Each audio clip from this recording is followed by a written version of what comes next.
સુધાનું ફૂલ બનાવી દો. અદબ. આજે શું ભણશું?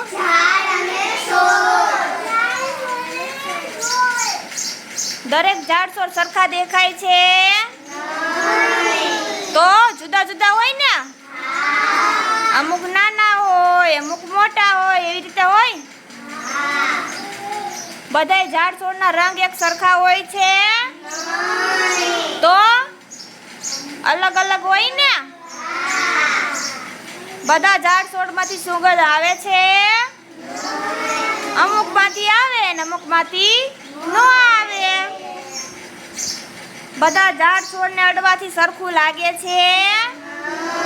તો અમુક લીછા હોય ને અમુક ખરબચડા હોય ને? દરેક ઝાડ છોડમાં ફળ આવે છે? અમુક ઝાડ છોડ છે એ ફળ આપે છે ને અમુક નથી આપતા. સરસ, વેરી ગુડ.